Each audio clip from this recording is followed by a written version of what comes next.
Hello, I'm Marshall Shore, Arizona's hip historian. Today I'm joined by the Arizona State Capitol because it was recently proclaimed online to be the ugliest state capitol in America. How did that make you feel? It makes me feel mad and upset. I'm over 115 years old, older than the state itself, and those folks at that list took a pic of my bum and called it ugly. Though I've had some work done, I don't feel that they were correct nor very polite. You know, Capitol, you're looking quite dapper today. Well, thank you, hip historian.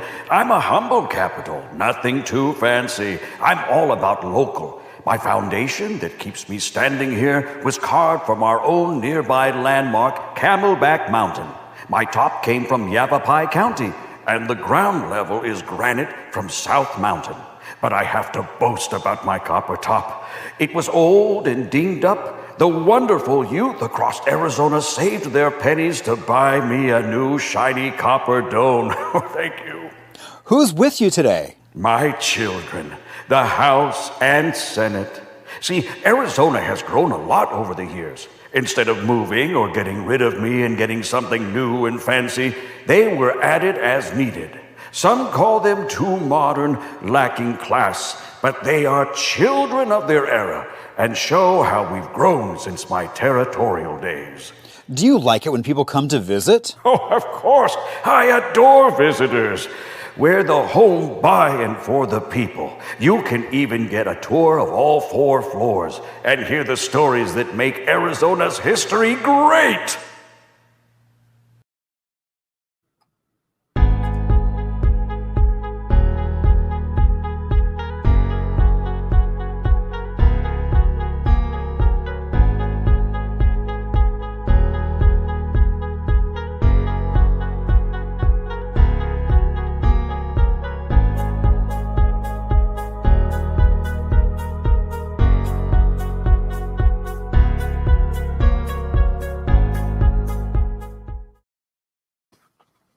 Well, hello. I want to welcome you to our very special History Happy Hour as we get a chance to kind of explore the Arizona State Fair. So welcome to you all. Now, some of you are watching via a variety of different platforms. We have folks who are visiting us through Facebook. And, you know, when we're really doing this because, the State Fair has been canceled this year. I know, it's such a sad moment. I mean, I love going on the Ferris wheel, on the sky ride, eating things on a stick. And sadly, some of that could happen this year. And we may actually even get to hear about how you could get some of that this year. But we're trying to bring some of that flavor of the fair to you and some of the history that you might not realize what's going on. So some of you are sitting there watching us on YouTube. Some are on Twitch or even Facebook. Now, what I will ask, if you're on Facebook, if you can just click at the bottom of the screen, there's a little share button. And that way, all your friends will know that you're going to the fair. And they might want to come along with you. So my name is Marshall Shore. I will be your host this evening. Now, I normally host a happy hour every Thursday night, and the fair was like, let's do something special just for us. And so that's exactly what we're doing. So how did I get to Arizona? Well, a little over 20 years ago, I was in Brooklyn working at a library. And you know what? It was cold, it was snowy, there was slush everywhere, and I decided it was time for a change. So loaded up everything I own into a big orange cube, a U-Haul. And they have their World International headquarters right here in the Valley of the Sun.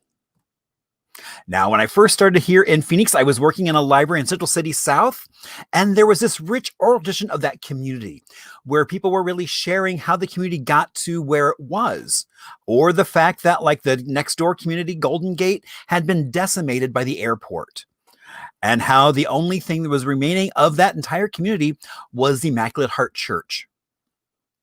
And so I realized quickly that not a lot of other people were looking at kind of that modern history of Phoenix or Arizona. So that's what I really started doing, was talking to people and sharing their stories. Now, one of the perks of moving to Phoenix was a 1956 ranch house. Now, when we originally moved into it, it was like 5 different tones of beige. I'm happy to say now it is a very simplified 2-tone seafoam and cantaloupe.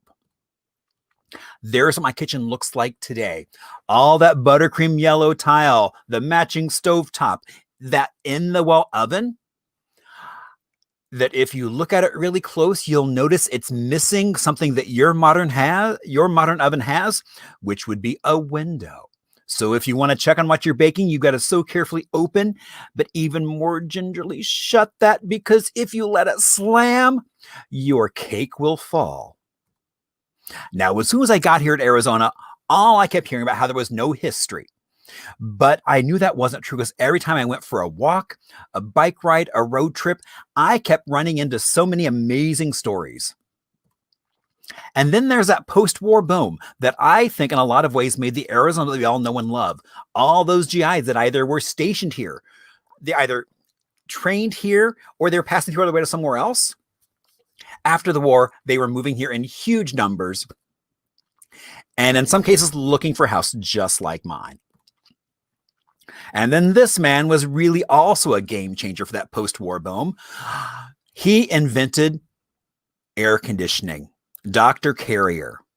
So because of him, we're able to live through the summers. Now, I always try to include a little vintage ad, and I thought this was really kind of cool that I found one of the ads featuring Vic Hayback, who also played Mel, and almost right across the street from the fairgrounds is Mel's Diner, which they actually used that sign, and the restaurant is based on that. So the current owner has some memorabilia, the guy who runs it, so he's got like scripts and photos of the different actors that were in that show. So my name is Marshall Shore. I'm also known as the Hip Historian. Now you might wonder, how does one get a name like the Hip Historian? Well, back in 2012, on February 14th, we had a big celebration that had gone on statewide. And then on that February 14th was really right in front of the Capitol. They did a huge stage, and someone gave me 15 minutes on that stage to talk about anything I wanted to. And I chose to talk about an event called Mask of the Yellow Moon. It was touted right up there as with Mardi Gras as something that everybody in the country should go see. It ran from 1926 to 1955 and was really an amazing experience for everyone involved. And I was lucky enough to find 3 dresses from the 30s in a box, allowed to borrow them. And so I had these lovely friends model them. We took them on stage and talked about that. Now, that is just one of the things I do. I do have a variety of lectures. With this moment of COVID, I normally am doing things across the state. And now I'm sitting here in my office with a lovely green screen of the fair behind me, because that's not happening. I also do a variety of tours. We've been doing bus tours. In fact, we would have been having an amazing time in October doing haunted Phoenix tours. And so this year we actually did walking tours of downtown, kind of haunted history. And they were so much fun that we're actually going to start doing them probably at least once a month, if not more. So we're working on dates, but soon we'll be able to put out dates of when you could go on a walking tour of downtown Phoenix, hearing about some of the buildings and some of the stories about those buildings. Now, if you'd like to reach out, you can do that. There's a chat session if it's during the show tonight. There is also, you can reach out to me on Facebook or even follow me at Marshall Shore Hip Historian. If you'd like to follow me on Instagram, it's just Hip Historian, or good old-fashioned email, hello@hiphistorian. If you go to my website, which is hiphistorian.com, you can sign up for my newsletter, which should be going out just after the 1st of the month. So tonight, we're going to talk about some fun trivia about the fair. We've got a little bit of history, some pop culture, and some other surprises. So I hope you're ready, because through the miracle of modern technology, if we all put our aluminum foil on our heads, grab our video phone, oh my gosh, we have Brianda from the fair. Let me bring Brianda on. There we go. And actually, let's do that so we can see your beautiful face. Hello. Hi. Can you hear me? Just Yes, we can hear you. Cool. It's nice to So- see you, Marshall. It's great to see you. And I mean, last time I saw you had a mask on, so it's great to see you without a mask on. Exactly. Yes, I agree. And I'm so excited that we're doing this. I mean, we had so much fun last week, and I know we've got a lot more fun planned. But what kind of things are going on at the fair? Well, right now we have our drive-through fair food, which has been super successful. You know, we had it only planned for 2 weeks, but we extended it to 4 weeks. Right? Yeah, 4 or 5 weeks more. So this is the last weekend, actually, this week coming up. Oh my gosh, it's the last weekend. So if people haven't done it, they got to go and get their fair food this weekend. Exactly. If you're craving that turkey legs, I don't know where else you can buy turkey legs if it's not a whole turkey. Or you can eat your fry bread or your funnel cake, your deep fried Oreos, that kettle corn freshly popped. It's, the perfect and only opportunity for you to get that this year to the drive-thru. And so when does that start? Is that starting on Thursday? Yeah, Thursday, Friday, and Sunday. Closed Saturday because we are an official a voting poll place. So we have the drop-off taking place this Saturday. So we're not open Saturday for drive-thru, but we are Thursday, Friday, and Sunday. So look at that. You can get fair food and then you can go vote. On Saturday. Oh my gosh, all at the fairground. Kind of a one-stop and shop. It's like you just got to sleep overnight in the parking lot, but there you go. which I'm sure you guys would love. Just load up. Yeah, just load up with fair food, and then drop off your ballot on Saturday. And go into a sugar coma and then just sleep it off and then vote the next day. There you go. Only in Arizona. Exactly. Only in Arizona. All right. So let's see. So we've got some great trivia coming up because we've been working hard on getting this ready and everything.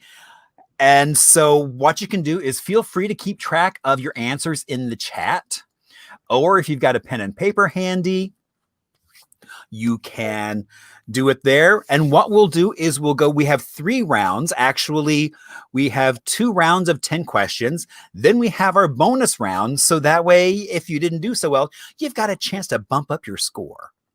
Perfect. And once we go through those questions, we'll take a little bit of a break and then we will go through the answers. So it's not just about what you know or what you don't know, but what you're going to walk away.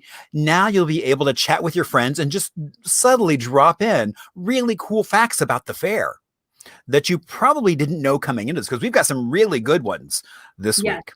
Better than last week. But, I've still been talking about 16 tons of turkey legs. Yep. Can you believe it?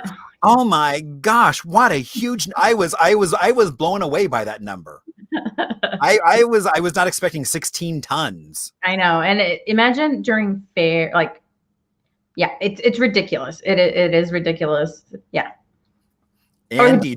But it makes sense when you see them all out on the grill and everything else, and that's day after day after day after day after day. So, and Marshall, what did someone say last time? Imagine how many turkeys without legs. Exactly. All those legless birds running around. Well, not running around because they have no legs. I guess flapping around. There you go. So.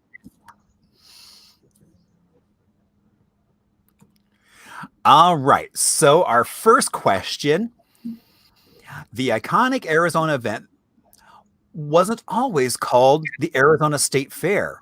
What was the original term that was used? A, carnival, B, exposition, C, experience, or D, amusement festival? Which one of those did the Arizona State Fair used to be called? Or may even still be included in the proper name of the state fair? All right. Give you a moment to take a look at that. And this one is kind of shocking. How many acres is the Arizona State Fairgrounds? That's a hard one. I know. I was shocked. A, 52, B, 70, C, 87, or D, 108. And you know what? We're considered one of the smaller fairgrounds compared to other fairgrounds in other states. Well, I would believe that. I mean, the length of time it's been there and that it's right in the middle now of an urban area. Mm-hmm. I mean, also makes it unique. Yeah, very true. Mm-hmm. So, all right. The Arizona State Fair was suspended in the early 1900s due to what? A, crop failure. B, the Spanish flu outbreak. C, the Great Depression. D, World War I and II. Or E, all of the above. Oh, man. I know. Trick question, Marshall. Uh-oh, we had problems with those trick questions last week. So the State Fair was suspended at some point, and why? So it's one of those answers. All right, moving on to question 4. Before the Arizona Veterans Memorial Coliseum was built, what previously held its spot at the fairgrounds? A race car track. B, a concert stage. C, a crop field. Or D, horse race track. Or E, a petting zoo. What used to be on the same spot where the Arizona Veterans Memorial Coliseum currently stands? This is a hard question, too. That is a hard question. But the fun thing is they're multiple choice. If you don't know the answer, just throw a dart at it and see which one you think it is, because one of them is going to be right. Exactly, yeah. So you've got a good chance of just guessing. So when the new fairgrounds location was purchased in 1905, what event was popular at the time? A, horse racing. B, carnival rides. C, car racing. Or D, bull riding.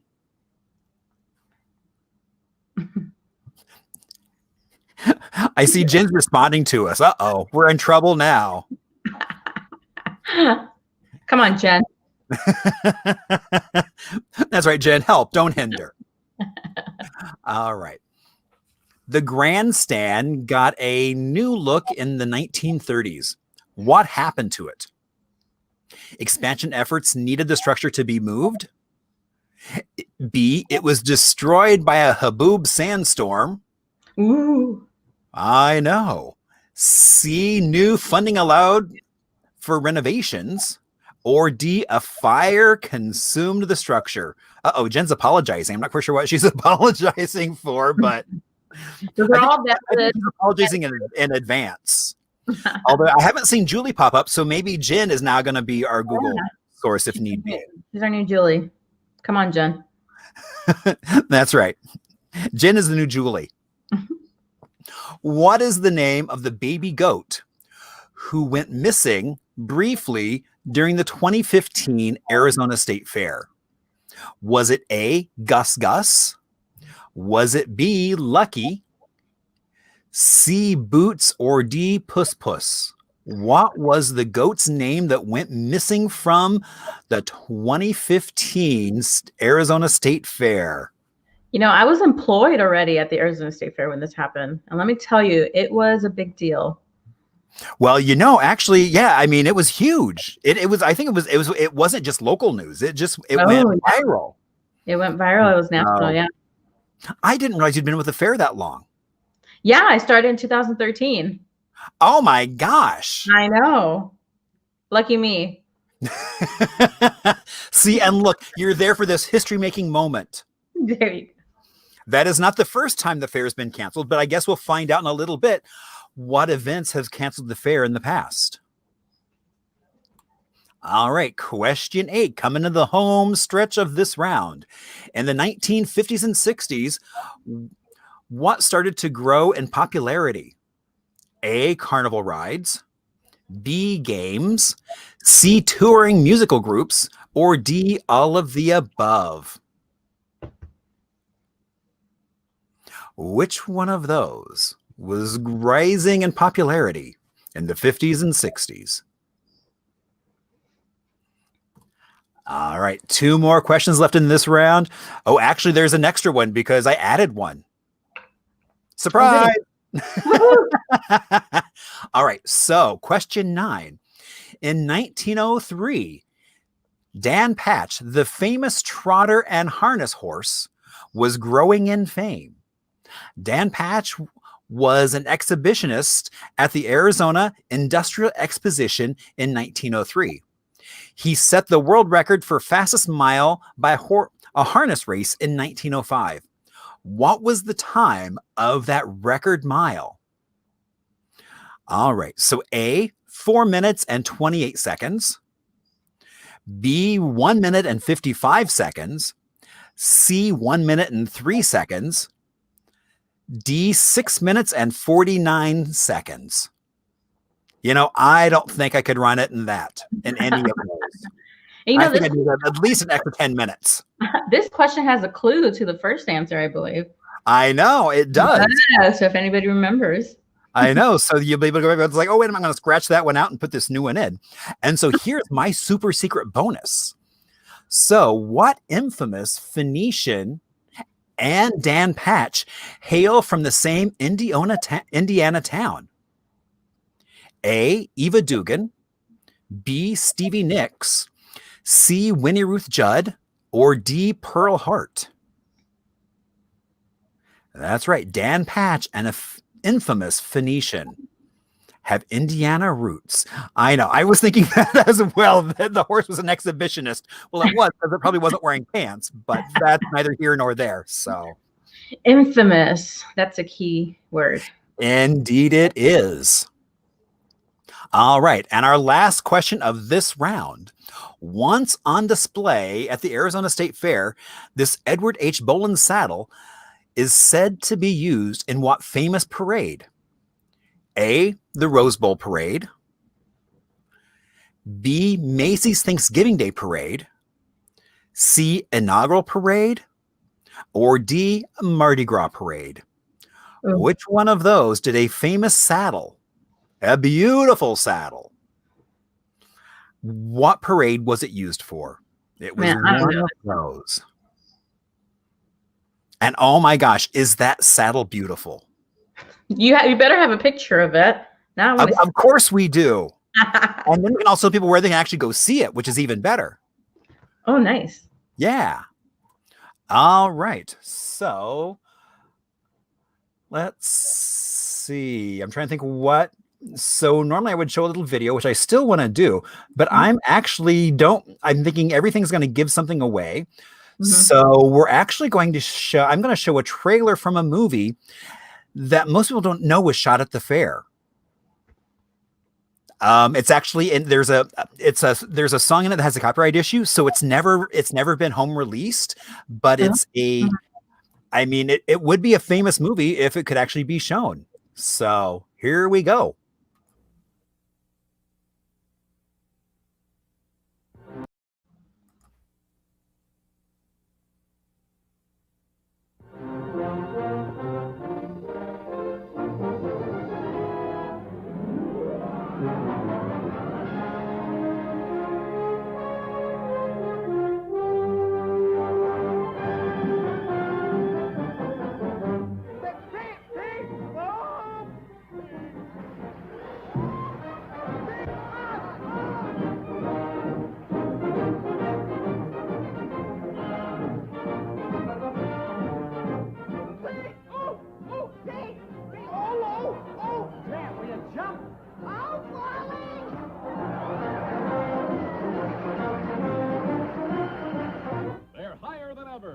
Than ever, more hilarious than ever, because only the new screen marvel of this division could encompass all the yells and thrills and technicolorful spectacle when Dean and Jerry take over the circus. Oh, wait!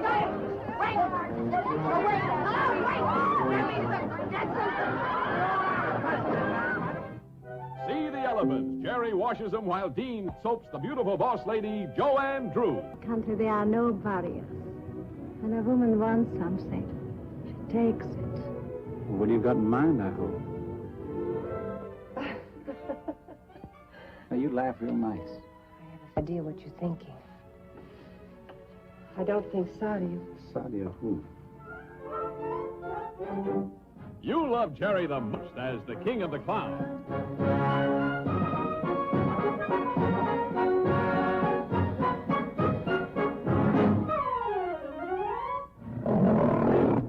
wait till you see him tame those ferocious lions. No yelling. No yelling. You ring the bell, bell, bell, bell, bell, bell, bell.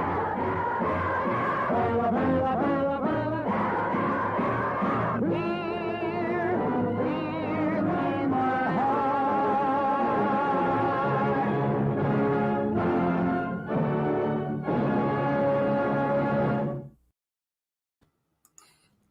So, I see that, Wow, and that I was think the- what an amazing time that would have been to be in Phoenix when you have Jerry Lewis, Dean Martin, and Zsa Zsa running around. I mean, I would have wanted to find out where they were having cocktails, because I bet that was a pretty fun crowd to hang out with. Yes. And that was at the fairgrounds, you say? Yeah. Wow.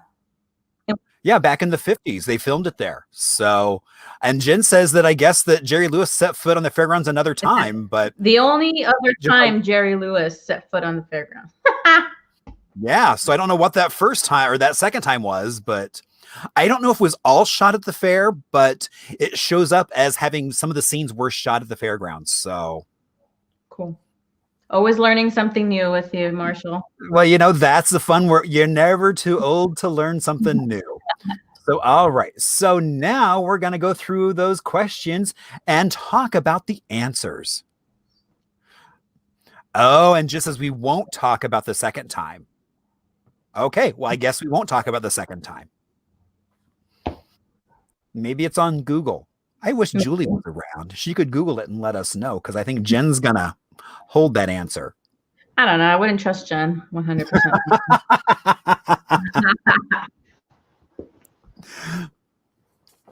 All right. So the iconic Arizona event wasn't always called the State Fair.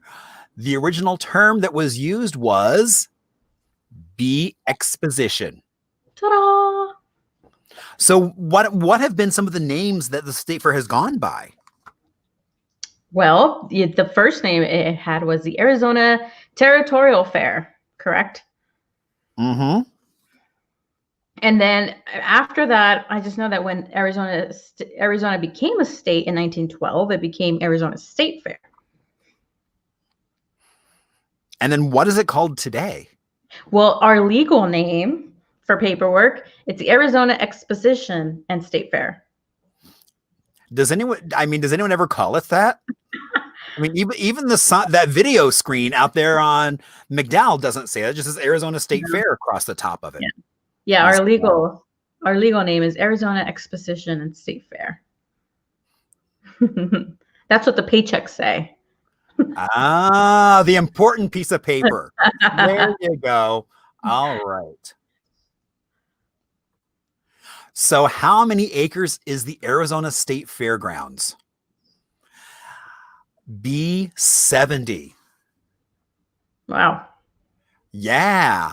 I did not expect it was that large. And do you think this includes our other parking lot over in Monte Vista, between Monte Vista and Encanto? I don't think it does. I think they're talking here about just kind of that original land that was purchased for the State Fair. Because if not everybody knows, we do have that parking lot on what we call our west slot, which is on 19th Avenue between Monte Vista and Encanto. And it's one of our cheaper priced parking lots during the fair. I love how in the chat there's this whole sidebar conversation about Jerry Lewis that we're not going to talk about anymore, because we're not going to talk about it. Oh, Mark Young says 2013. So I didn't realize he was here that recently. I'm going to have to go back and Google that when we're done, because obviously Jenna's not going to help us in that part. I want to know the backstory. I know. Well, you were at the fair. Maybe you knew.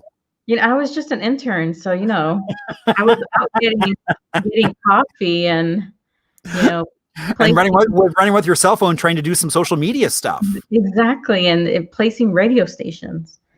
Right. All right. So the Arizona State Fair was suspended in the early 1900s due to what? Crop failure. So actually the answer is all of the above. crop failure, Spanish flu outbreak. So that was not the first pandemic to cause the fair to be canceled. Not the first pandemic. There you go. The chat is rather distracting. Oh my gosh. The Great Depression, World War I and II also caused the fair to be discontinued. So I believe after the Second World War, we haven't canceled the fair at all. So after that, we've been pretty consistent every year. And was it 2 years ago where we had to close one day because of that flood? Oh, that's right. I remember that. Yeah. But it was only one day. It wasn't the entire run of the fair. Exactly. It was just one day. Mm-hmm. Right. So, yeah. So let's see. So 1918. Spanish flu, right? Spanish flu, 1918. And 1921, cotton crop failure halted the fairgrounds. I don't know why cotton would have done that, but I guess because it was such a big market. And yep. All right. So let's see anything. And then here we are, 2020. So, maybe next time we do this, COVID will be one of the questions and answers. There we go. I like that positivity. All right. So before the Arizona Veterans Memorial Coliseum was built, what was there? Oh, Jen's going to be upset because someone just posted a link to a video that probably is Jerry Lewis at the State Fair that we won't have a chance to take a look at, but that's okay. So D, horse track. There was a horse track there? A horse track. Wow. So this was probably, when was the Coliseum built? 1950? It was in the late 60s. Oh, okay. So yeah, but yeah, so I guess it was a horse track up until then. Nice. When was the new fairgrounds location? When the new fairgrounds location was purchased back in 1905, what was a popular event at the time? And car racing. Wow. I mean, it was the hit back there. It was a hot thing, cars. It was. And I do know, so Adams, who actually owned the Adams Hotel, which is where the Renaissance is now, I think was also mayor at the time, but he also really loved car racing. And I think that was one of his big perks of trying to get car racing into the valley was by using the fairgrounds. So that was a big personal interest of him. I know, that's the old grandstand. So beautiful. Yeah.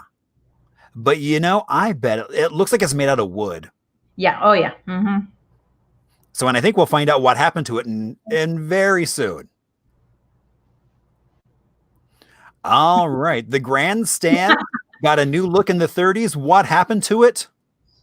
Oh. That wooden structure caught fire and burned to the ground. Man. So, and the current grandstand was built in the mid-30s. The one that is famous for having Marilyn Monroe hanging out during bus stop. Yep. And the one that we all see today. So there's not the oldest building on the grounds right now. And I think that was one of the questions last week. That was, right, because you have the Party Gras building, but then there's also, but it's like, so you've got the Party Gras and then the Art Deco building, and I think they're like the same age, aren't they? WPA, yeah.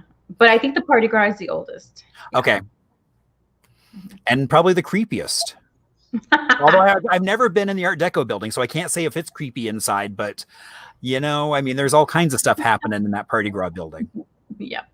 Ooh, Jen can say there is. She can. She talked about some of the strange stuff that happens in that building. Yeah. But even when you just walk in, you just kind of feel, ooh. All right. And what is the name of the goat who went briefly missing during the 2015 Arizona State Fair? Gus. We even made him a banner. Look at that. I know.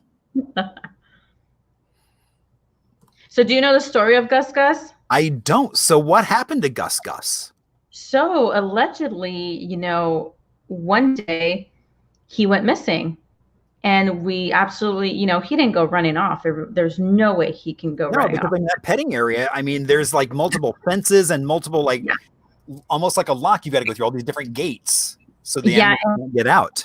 So we figure out maybe someone took him. So what we did is our livestock director said we need to find him and we need to get the community to help us find Gus Gus. And so we sent a media alert, to our TV stations, and they all picked it up, and they were all very interested in helping get Gus Gus.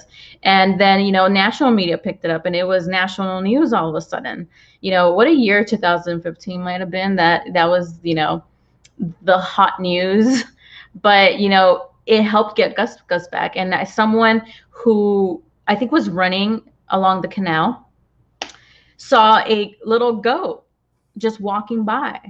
And and so he picked up the goat and was like, why is there a goat, walking alone? And it's a baby goat. So they took it to like a nearest Petco, I believe. And Petco was like, oh my gosh, this is the goat from the news from the Arizona State Fair. So they called us and we went to go pick up Gus Gus at the Petco. And he came back to be with his mommy. Wow. That's crazy. All right. So in the 1950s and 60s, what started to grow in popularity? It was carnival rides and games and touring music groups. So the answer is D, all of the above.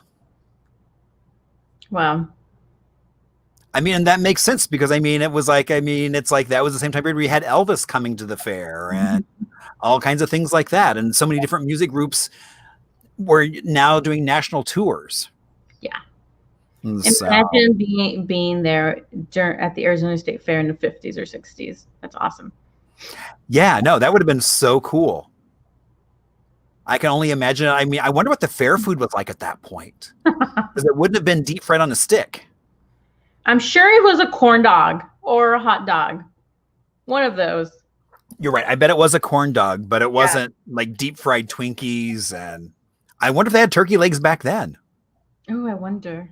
I know. Jen, find out. Oh, you're going to pay for that, Bree. You'll walk in tomorrow and be like, going, what happened to my chair? Where is my chair? Somebody stole my chair. Or my chair will be in Jell-O. My stapler. Exactly. All right. So in 1903, Dan Patch, the famous trotter horse, had been an exhibitionist at the fair. Back in 1903, he set a world record. And what was that world record?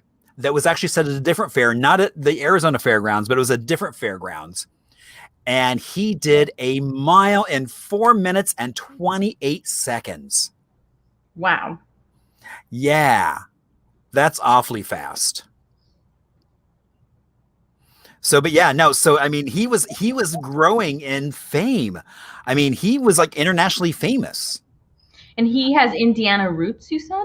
Yeah. So, okay. So what infamous Phoenician and Dan Patch hail from the same Indiana town? So the answer is A, Winnie Ruth Judd. Okay, Marsha, you need to tell me who this is because. So basically, so I grew up in Indiana, probably about 15 minutes away from Oxford, Indiana. And so it was famous for, that's where Dan Patch was from Oxford, Indiana. But then so Winnie Ruth Judd, who actually on a fateful morning of October 16th, 1931, what we do know is that her 2 roommates were murdered. And she wound up taking those roommates, putting them into 4 trunks and leaving from Union Station here, going to LA. So I will let you figure out how that's possible to take 2 young ladies and fit them into 4 trunks. But anyway, by the time they got to LA, there was a bit of ooze. There had been some buzzing friends. And maybe a distinct smell. Very much so. When they took those trunks off the train in LA, they quarantined them and said, "Ma'am, you can't have your trunks until we know what's in them." And so she ran out the door saying, "Oh, my husband has the key." She was on the lam for just under a week, and she finally gave herself up. She was brought back to Arizona, stood trial, and was found guilty of murder. So she was then taken to Florence for the state prison. And while there, she was going, almost became the second woman in Arizona to be hung. She then wound up being declared insane and moved to the state mental hospital. And so she was basically there for almost 40 years, except for the 7 times she escaped, up to 6 years at a time. I mean, it's one of those, it was a story that is still being told today. There's actually a new book in the works. Jana Boomerbach wrote a book about it several years ago. Dobkins wrote a book in the early 70s. I mean, it was such a thing that when she escaped, parents would tell their kids if they didn't behave, Winnie was going to come and get them. So, I mean, it's an amazing story. So and actually, my friend Scott, if you go to YouTube and throw in Trunk Murderess, you will come up with his vintage marionette movie on Winnie Ruth Judd. It's one of those things that should be a Hollywood movie, but no one has done it yet. Yep, I would watch it. So, indeed. All right. Once on display at the Arizona State Fair, this Edward H. Bohlin saddle is said to be used in what famous parade? The Rose Bowl. And so if you ever make your way out to the Museum of the West out in Scottsdale, in the lobby, they have that saddle. And so you can see it. Awesome. And and it's open right now. So go explore.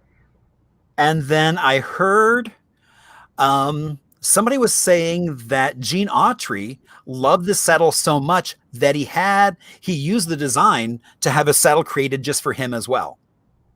Wow. So I think with some other imagery on it, but really loved just the look of this saddle. Nope, Jenny, it's on YouTube, not Netflix, YouTube. So it's free. Or I also have the old-fashioned DVD. Or VHS. No, I don't have it on VHS. I don't have a VHS player anymore. I do have a DVD player, unlike a lot of people. But all right. So how did you all do on those 10 questions? I got half of them right.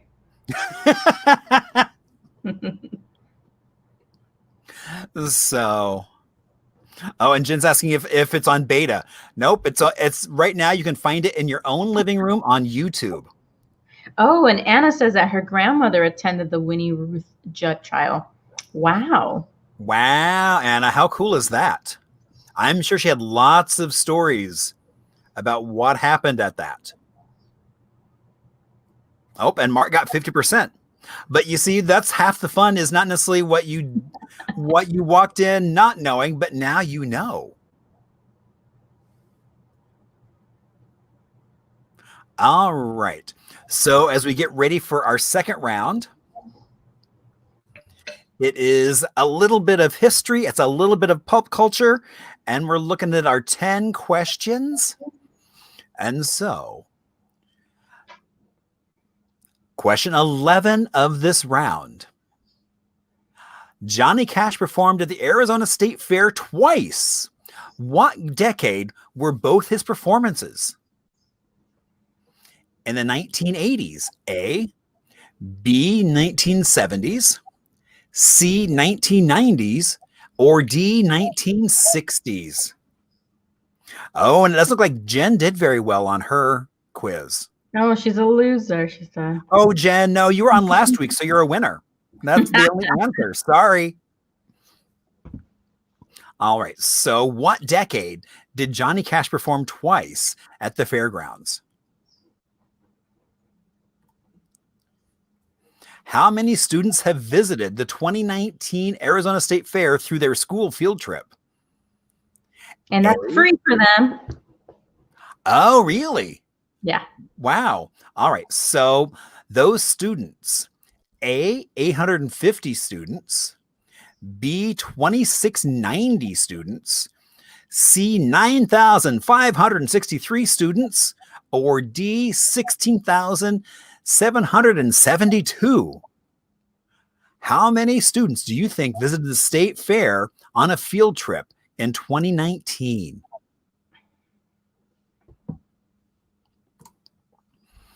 Oh, and true or false? The games and rides of the carnival have always been placed south of the Coliseum during the fair. Is that true or false? The placement of the carnival, has it always been just south of the Coliseum? What is the name of the fabulous cotton candy haired fair-loving lady? A, Carnival Kate. B, Fairly Fiona. C, Merry-Go-Round. Or D, Martha Midway. Uh-oh, Jen's saying there's a trick question here. So, intrigued to find out what the trick is. But I never realized her hair was supposed to be cotton candy. Yeah. And she eats it. Imagine, that would be neat. Just grab a piece and eat it. Imagine your beard, Marshall, being cotton candy. Well, I'm just thinking like a day out at the fair, and it's like the grit of the dust. I'm like, that. All right, 15. Lil Dudette made the cover of the 1954 Arizona State Fair program. Who was Lil Dudette? A cartoon drawing from a local contest. B, a TV character. A drawing based off the mayor's daughter. Or D, a mascot to promote Arizona beef. Who was Lil Dudette? All right, true. Okay, question 16. True or false? In 1964, the future Miss America competed for the title of Miss Arizona at the Arizona State Fair. True or false?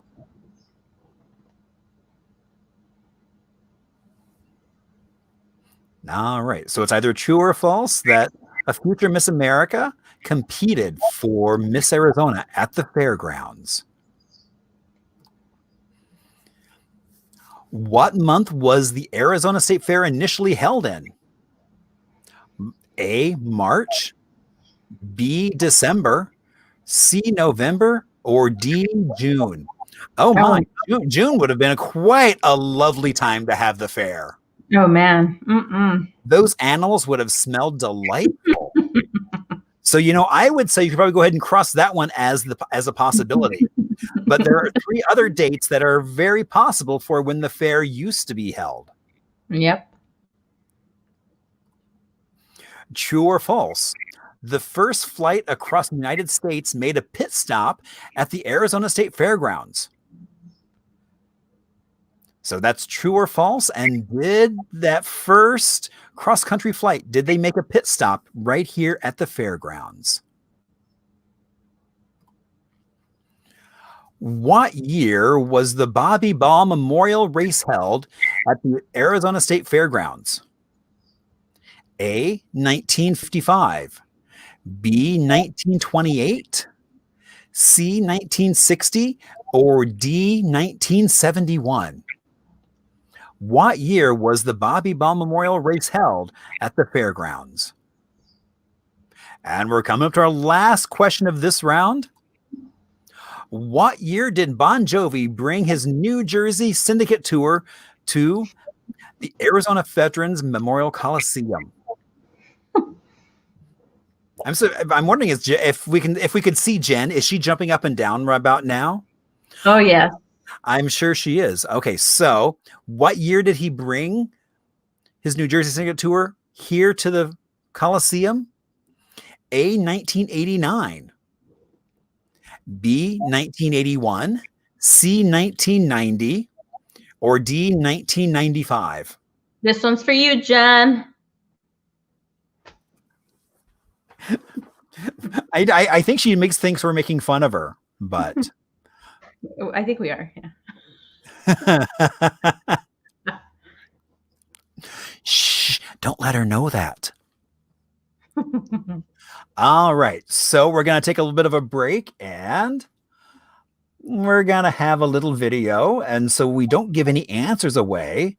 We're going to hear about something that happened at 36, Dan, and breaking overnight, certainly a very unique and interesting story that's going to have a lot of people talking today as a kid is stolen from the Arizona State Fair. It's no child we're talking about, but it continues here. Let's get right out to ABC 15's Allison Rodriguez live at the State Fair. Allison, elaborate, please. Good morning, Chris. Well, we are talking about a kid here, but it's the technical term for a baby goat. That baby goat stolen from right inside the Arizona State Fair in broad daylight. Now, this little guy's name is Gus Gus. Here is a picture of him that we were given by zoo officials here. He was reportedly stolen Wednesday at 5:30 p.m. from the Great American Petting Zoo at the State Fair. Now, zoo officials say his mother is now in distress. She has been crying out for her baby, and she could get very sick, very unhealthy for her to be separated from little Gus Gus. Now, Gus Gus is only a few weeks old and it's still very dependent on his mother. So zoo officials are worried if he isn't returned soon, he could die. If you know anything about where little Gus Gus could be, you are asked to call authorities right away. We are waiting to talk with more officials here to see if there's some kind of security in there, who they think might have done this, and what this person would even do with a baby goat, why they would want to steal it in the first place and take it from its mom. All questions we're going to be asking here in just a few minutes. Live from the Arizona State Fair, Allison Rodriguez, ABC 15 News. Okay, thanks. Well, remember this guy, this little guy, Gus Gus. He started a social media frenzy last year after he went missing from the petting zoo at the Arizona State Fair. Blind, I just can't find him, right? And no, he was gone, but we were really amazed how popular the whole deal got, and how, I mean, it was because of that, though, that he was able to be found. Okay, so he is back, and his keepers are hoping that all of this fame just really doesn't go to his head. I was there yesterday, got to meet with the other animals there. Gus Gus, though, safe and sound. Okay.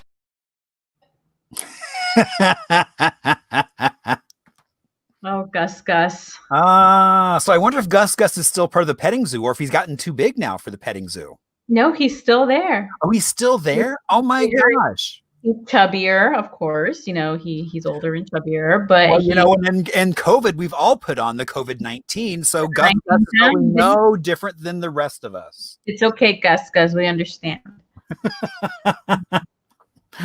That's right. All right, so now it's time for some answers.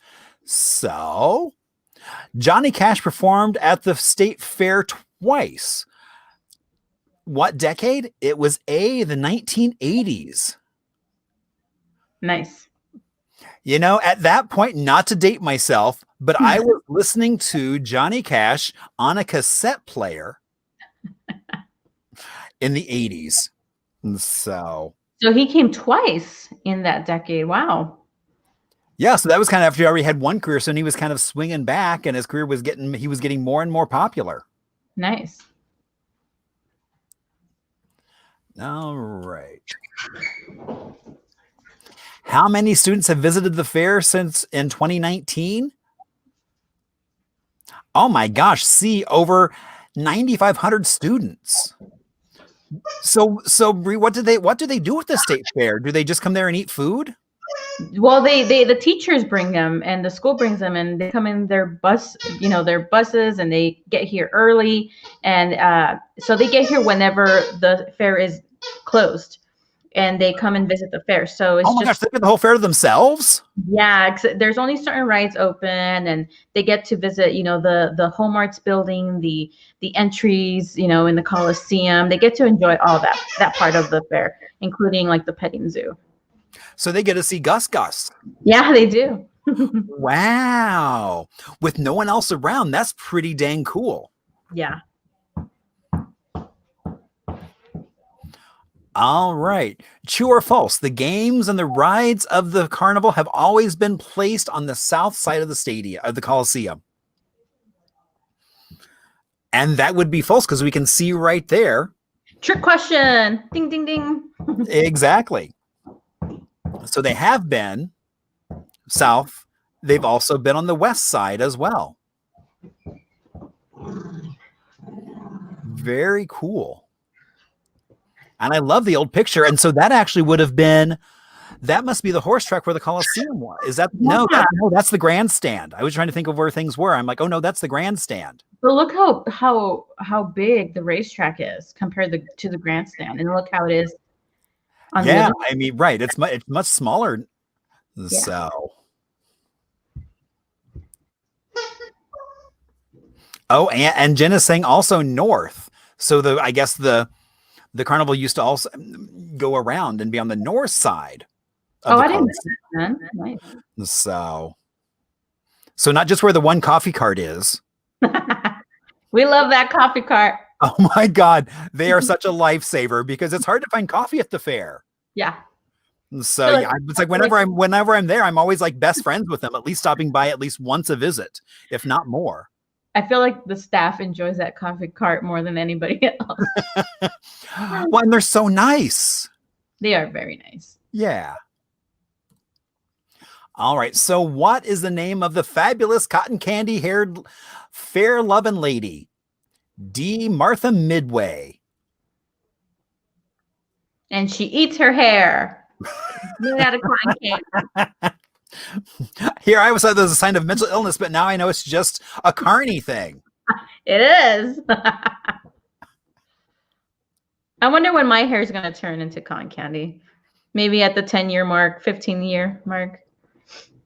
But okay, so I don't know if I should mention this, but the Secret Carney Cafe.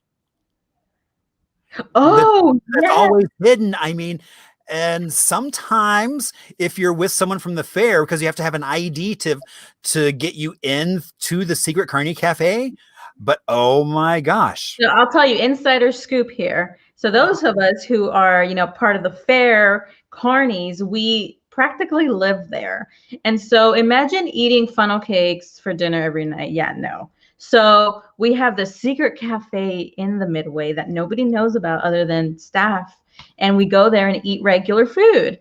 So yes, and next time, if you have someone who works at the fair, wants to take you there secretly. Yeah. I mean, they've got grilled cheese, French fries, and it's not like a pile the size of your head. It's actually like a decent amount of French fries. Yeah. And they sell tacos, they sell everything, but it's not open to the public, unfortunately. Nope, it is not. And it's so well hidden that's why it's the Secret Carney Cafe.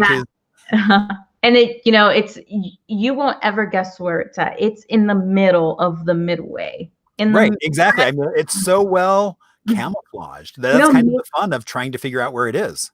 Maybe if you're on the Sky Ride, the actually, I don't think even from the Sky Ride, because I think it's got a tent over it, so you don't necessarily see it. You don't see the inside, but you'll see the tent that belongs to it. But next time you go to the fair and you're on the Sky Ride, you might see our secret cafe. Although I do, like Jen says, but their coffee isn't as strong and oily as we like. But still, it's a Secret Carney Cafe. That's half the fun of going, is it's a Secret Carney Cafe. Mm-hmm. Fun fact. Indeed. All right. So question 15, Lil Dudette made the cover of the 1954 Arizona State Fair program. And who was Lil Dudette? The answer is D, a mascot to promote Arizona beef. Well, that makes sense because cattle is one of the 5 C's of Arizona. Wait, so which one on this slide or the pictures that we're seeing is Lil Dudette? Is it the woman? So it's the woman that's actually on. So that's the 54 cover of the program that she was on. And so then they found this woman and she actually wound up looking like Lil Dudette. And she was from a ranch family. And what is she holding? I don't know. But I also really like the lamp behind her, but that's neither here nor there. Nobody cares that I like that lamp. That's a cool lamp. But so Reg Manning, who was a fairly famous Arizona artist, has written a lot of books about Arizona and did all these little drawings. Basically, it was his artwork. And so he was quite famous. And so they found this woman. Her name was Connie. Connie. And so when she was from Wilcox, but she fit the description of what Little Dudette looked like. And so she became Little Dudette. I think there's like the same time period where Scottsdale had the Howdy Girls. So it was these girls that would show up in like these Western wear short shorts and greet conventioneers and things like that. So nice. Indeed. All right, true or false? In 1964, the future Miss America competed for the title of Miss Arizona at the Arizona State Fair. And that is true. Vonda K. Van Dyke. Wow. Yeah. She was also the only Miss America to also win Miss Congeniality. Wow. So, and she shocked everybody because her secret talent was ventriloquism. So she showed up with her little mannequin and did her act. And so she actually, and at one point she also was working at Legend City. And that's pretty much where she got really good at ventriloquism because she was in one of the shows. And so she just kept practicing to the point where it won her Miss America. Wow. And look at that photo in the middle with two bears. I know. You know, I've seen other bears at the state fair, but they weren't necessarily wearing outfits like that. No, they weren't. You're very real. Yes, exactly. Because, you know, that fair food attacks them. It's like they find out there's deep fried things on a stick and all the bears come running. All right. What month was the Arizona State Fair initially held? December. Ooh. That must have been a nice state fair, December. Well, I think it was because it's like kids got off out of school for Christmas and everything. So it's like they probably had more time to go to the fair, as well as people from across the state could get to Arizona to get to the state fair. Well, imagine all the snowbirds too. True. And I also think it was because it's like, you know, back in the early days, it's like it easily could have been like a 2-day trip in your little hoop-de-hoop mobile that wouldn't go very fast. And so it would take you like 2 days to get to the fair. So it had to be in a time frame where you could get to the fair in your little speedy mobile, which was not so speedy. How would you feel if we moved to December? You know, I think it would be competing with Christmas because it's like there'd be like that last week would be a dead week because people wouldn't do. I mean, what would the fair do for like Black Friday? Well, this year it's canceled for so many places, which is not necessarily a bad thing. Mm-hmm. But although then you could come visit Santa at the fair. And so that would be a great photo op. Instead of Jerry Lewis, you know, it's Santa Claus. Yes. And at some point, we'll all get to watch the video that Mark posted about Jerry Lewis at the state fair and see what went so horribly wrong. Oh, Mark said that explains why they're wearing jackets. Yeah. Oh, indeed. Yeah, because it's December and it's chilly. Especially if they're there early in the morning. All right. True or false? The first flight across the U.S. made a pit stop at the Arizona State Fairgrounds. And that answer is true. Wow. Is that the grandstand in the back? Yeah. Wow. So, yeah, so there was a $50,000 prize given in like 1911 for the first person who could fly across country. And so this was Cal Rogers. And so he was in a plane originally built by the Wright brothers. And he was the first one to actually make it all the way across.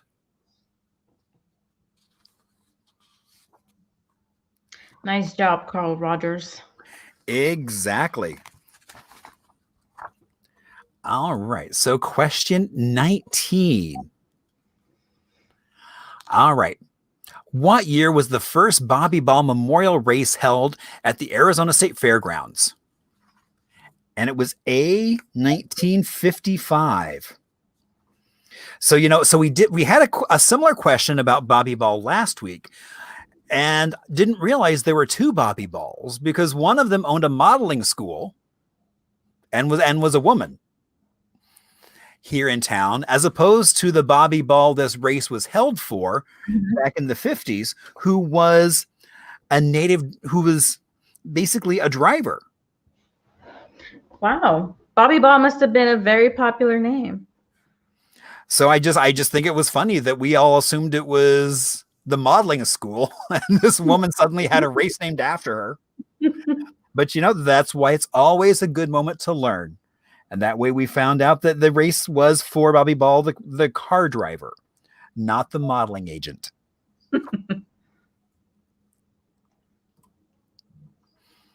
And what year did Bon Jovi bring his New Jersey Syndicate tour to the Arizona Veterans Memorial Coliseum?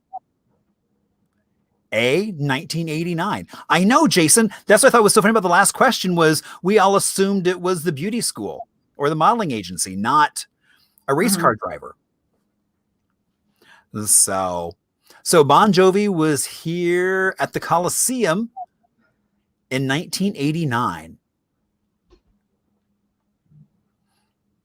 Now, I'm assuming he was at the Coliseum, but not at the fair because it doesn't say he was at the fair. So I know, as we've talked last week about how many different acts would even just rent the Coliseum to perform in.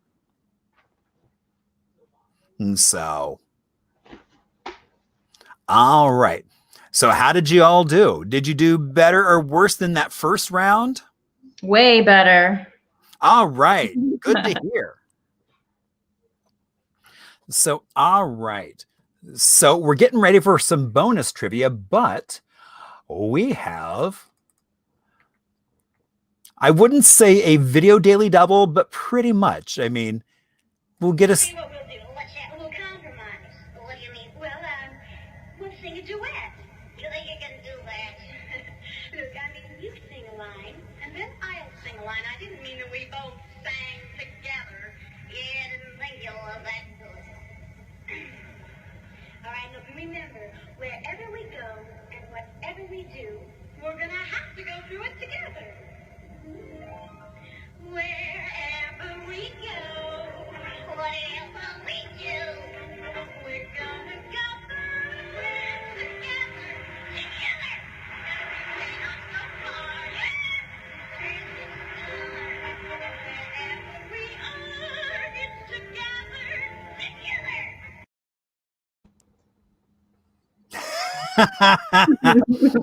So she also used to do high school visits with a police officer talking about basically public safety. Wow, she's very good at that. And somewhere I've got a 16mm film that's supposed to be of one of her high school visits. So, but my projector is on the lam, so I've not been able to watch it yet, sadly. All right. So as we move forward on with our bonus round, so that way you can all kind of bump your scores up just a touch or not, depending on the questions. All right. So during World War II, there were troops housed at the fairgrounds. Which building did they stay in? A, the Gym and Mineral Building. B, the Grandstand. C, the Cattle Barns. Or D, the Exhibit Hall. Where did troops stay during World War II? At the fairgrounds. How many years did Arizona go without the Arizona State Fair due to World War II? A, 2 years.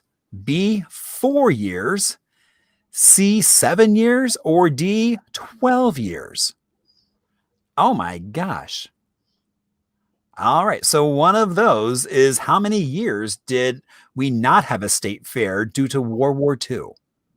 Wow. I think I know what the answer is. And 23. All right. So JC's Rodeo was held at the Arizona State Fairgrounds for how many years? How long was this rodeo in operation? A, 10 years, B, 50 years, C, 70 years, or D, 13 years? How long was the rodeo in operation?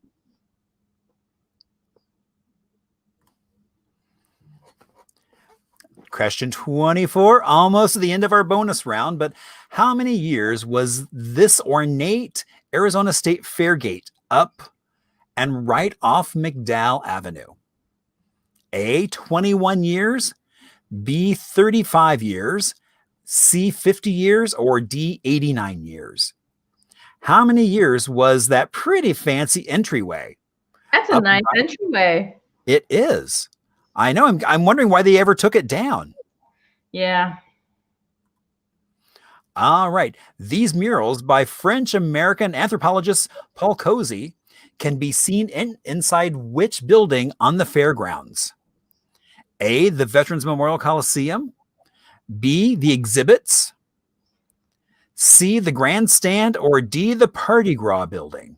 Jen better not get this one wrong, because we see this all the time. So, and at some point I want a tour, because I want to see those, but we'll talk about that later. All right. So we're going to go ahead and get some answers for those questions. So during World War II, they were in the cattle barns. Wow. Wow. That would not have been very comfortable in those well, I guess they had cots on that concrete floor. Oh, yeah. That's where Gus lives when he comes. Really? Yeah. Wow. So does that mean we can like go watch Gus while he sleeps? Well, not right now. Only during the fair. Well, no, well, you know, not he's not there right now. Because no one's there right now. No one. Except drive-through fair food. That's right. Coming Thursday, then they can be. Thursday, then Friday, they'll be there, right? Sunday. Exactly, but not Saturday because people are voting on Saturday. People are voting. Yes. Which is very important. Go vote. Exactly. Go vote. Exactly. How many years did the Arizona go without the fair due to World War II? That's exactly what I was going to say. 4 years. So, yep, indeed, 4 years. Well, how long was the World War II? At least 4 years. Okay. And we do know that some of the folks were staying in the cattle barn. All right, and the JC Rodeo was held at the Arizona State Fairgrounds for how many years? And how long was this rodeo in operation? 50 years. Wow. I mean, it was so famous. I mean, it was like kids used to get out of school for the rodeo. They were encouraged to wear their Western wear and not their school uniforms or anything else, but to actually get into the whole spirit of the rodeo. So, of course, I mean, kids loved it because they didn't have to go to school for the rodeo. Mm. The high school rodeo at the fair is very popular and very neat. So, next year, 2021, make sure to go see the rodeo. The high school rodeo is very, very cool. I didn't even know there was a high school rodeo at the fairgrounds. You didn't know? I didn't know until this moment. All day. Wow. How much fun is that? Yeah. All right. Well, I will be there in 2021 to watch the high school rodeo. And, and sadly, the JCs actually did a lot of things here in the Valley, and they basically threw all their stuff away. I've tried tracking them down. They did some really incredible stuff besides the rodeo, but basically somebody threw away all their records. So there's very little kind of existence of stuff they did. Oh, that's too bad. I know, which was a bummer because it was a pretty active group. All right. And how many years did that ornate gate stand up off McDowell? It was there for 50 years. Wow. Do you know what year it was taken down? I don't. I know they gave us notes on that, but I'm trying to remember. mine didn't print off. But I can talk about Gus Gus.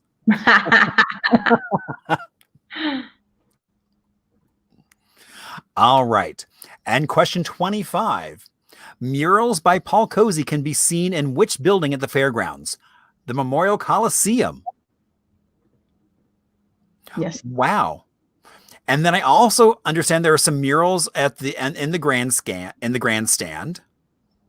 So at some point I want to come and see those as well. You need to come. Yes, Marshall. More than I welcome. would love to come and get like the full-blown tour. Let's do it. All Right now. right. There's nobody. So I also included so I also did include basically the Phoenix, which is a Paul Cozy mural, is one he did at Terminal 2. And so when they basically demolished Terminal 2, they relocated that over to the rental car area over on like 16th Street and Southern. Mm-hmm. So not Southern, Buckeye. So you can see, so that mural still exists because some people were so upset that there was a fear of losing that mural. Yes. And no, they did not lose it. It has been saved and preserved. So in the rental car and at the Arizona Memorial Coliseum. exactly, as well as other places around town. So yeah, I mean, he was a famous muralist of the time period. Dude, I mean, he was based here. And so he did a lot of artwork. So yeah, but no, would love to come and do a little tour of the fairgrounds. All right. So how did you do overall, everybody? Hopefully you got, it doesn't really matter how you did, but now you know more to the story than you did when you first walked in. Yep, that's what matters. That's what a hip historian does. He teaches you new things. And and I love that Jen's like, well, as long as you're both wearing masks, of course. There you go. So of course we'll be wearing masks, especially in this time period, because that's the only option if we're going to hang out with each other. Mm-hmm. So Bree, tell us more about, just remind everyone about when they can go to the state fair to get some of that fair food. So we are open Thursday, Friday, and Sunday. And we're open from noon to 9 p.m. on Thursday and Friday, and 11 a.m. and 9 p.m. on Sunday. And you know what? It's very, once you go through our gates, it'll take you less than 20 minutes to go through every stand. So it's a great time. Bring the family, bring the friends, come during lunch. Oh, I didn't realize it was down to that short of a wait. Yeah, nice. Yeah. Oh, that's great. Yeah, and you can get anything from your turkey leg to the funnel cake to the deep fried Oreos to corn on the cob, cotton candy, a bucket of cookies, anything you want to try. Even a whole pizza with hot Cheetos. So who can beat that? And that's actually one of the things I've stayed away from is the hot Cheeto pizza, because I don't know. I'm like, it doesn't really sound like something I would like to invite. Take some Tums and then come to the fair. Right through fair food. Last chance until next year, 2021. So you don't want to miss. That's right. We're going to all visit the fair in person, but now you can go get fair food. Yes, you can. Drive through fair food. It's fast. It's right there, 19th Avenue in Monte Vista, noon to 9 p.m. So you won't miss it. It's a great time. Everybody's wearing their mask. You stay in your car. Social distancing is very important for the health of our vendors, our staff, and for, of course, all of you, our fair guests. Indeed. Well, Bree, thank you so much for joining us and taking us on a little tour through some of the history of the Arizona State Fair. And, I must say, thank you to Evelyn and Jen for all making this possible. It's been so much fun getting to explore the State Fair in a completely different way than what we could last year. Yeah. But at least hopefully people now know a little bit more about some of those buildings on the State Fair. Yes, and hopefully, for 2021, we'll have a Marshall Shore tour at the Arizona State Fair. Oh my gosh, that would be so much fun. That would be great, right? Yeah. Oh, Yeah, let's definitely let's keep that in the loop, and let's keep talking about that, because I would love to do a tour through the fair. And everything you talked about today, we can explore at the fairgrounds. Right, exactly. Some of those buildings. I mean, oh my gosh, and like some of that home ec stuff, all the home crafts. Oh my gosh. For me, that's always like the first beeline is I've got to go see all that stuff. It's a treat. It's a treat. It is, and you can't imagine of what you'll find there, what you'll see. So I always say, grab a turkey leg and go inside the home ec building, and you'll have a great time. Yay, I see even Evelyn likes the idea of me doing a tour of the fair. Woohoo! So, yeah. So it looks like we're already planning for next year. All right. Yeah, and Jen is saying, don't forget to tell Julie that she dropped the ball on research, because yes, she did. There were no Google updates, nothing. Thanks, Jen. Thanks for your help. Marsha, if you want to come either Thursday, Friday, or Sunday to the food, we'll take you through every stand, and you can get whatever you want. Woohoo! All right. So very cool. I look forward to that. And and she's asking, and so Jen is asking, what is Jackie Fontaine's favorite fair food? Oh, Jackie Fontaine. I bet it comes in a bottle. And it's not on a stick. And it's dirty. Just like Jackie. It's dirty, just like Jackie. And he would love that we're talking about him. So, all right. Well, Bree, thank you so much for joining us and helping all of this fall in place and come together as we get a chance to share some really cool stories about the state fair and the fairgrounds. Thank you, Marshall. Thank you for making us remember everything that the Arizona State Fair is, since we couldn't have it this year, but we'll see everybody at 2021. Right. And then also don't forget, there's the chance to be there this weekend for your last taste of deep fried on a stick goodness. Yes, indeed. Oh, and even deep fried beer. Well, there you go. Who came up with that? That was Jen. So I'm assuming it must be a thing. I don't know quite how they deep fry beer, but wow. I'm getting heartburn already thinking about it. And my arteries are hardening. But if it's tasty once a year, I'm good for it. Put it on a stick and we'll eat it. That's right. Put it on a stick, because that makes it taste better. So again, thank you all for joining us tonight. And Bree, Jen, Evelyn, and everyone else who helped you, all the staff kind of got together and put together these trivia questions. Thank you all so much for doing that. Thank you. And Jackie, I know. So maybe I look forward to we can all be at the state fair together. Yes. On stage doing our little game show thing. It'll be so much fun. But Bree, again, thank you so much for helping and sharing your knowledge of the fair. Have a great rest of your night. Cheers, Marshall. Thanks. Cheers to you as well. All right.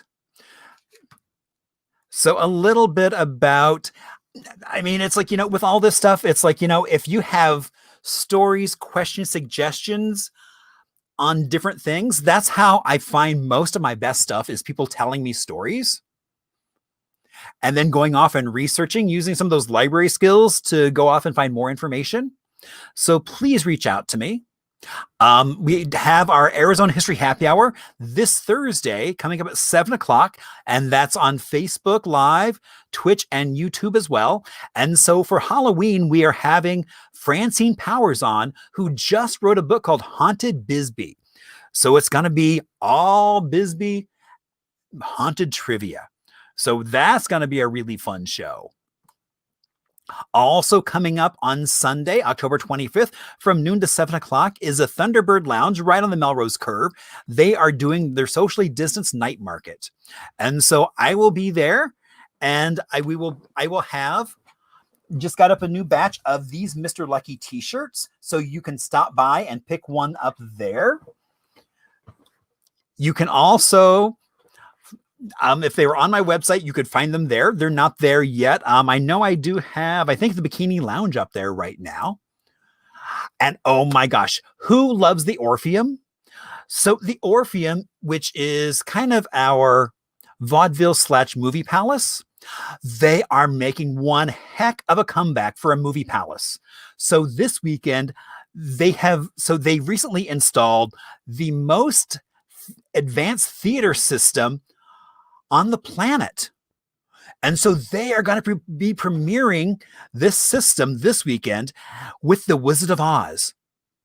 And they're going to make it a full-blown experience using all the new lights, the sound, the new projection, all of this stuff. And so you can watch The Wizard of Oz on that massive screen at the Orpheum. Also a chance to explore the beautiful theater that is the Orpheum. And I'm going to give a little bit of a talk about The Wizard of Oz and some Arizona connection to the movie before it. So come on out to see that. If you go to the Orpheum's website, you can get a ticket through Friends of the Orpheum. Well worth it. Now, they're also going to be socially distanced in terms of spacing between seats and every other row. But the sound system will blow your socks off. It's pretty amazing. So I would like to say thank you to Cole and Chris, my friends who did the music and that video at the intro. And also my friend Stacy, for if you showed up before 8 o'clock, you might have seen the little mini-me puppet. And that was created by my friend Stacy.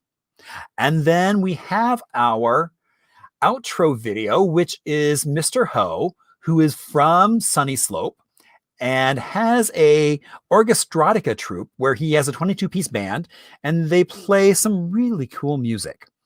So I'm going to everybody have a great rest of your night. We're going to listen to a little bit of Mr. Ho and watch some found film footage from Arizona. Have a good night, all.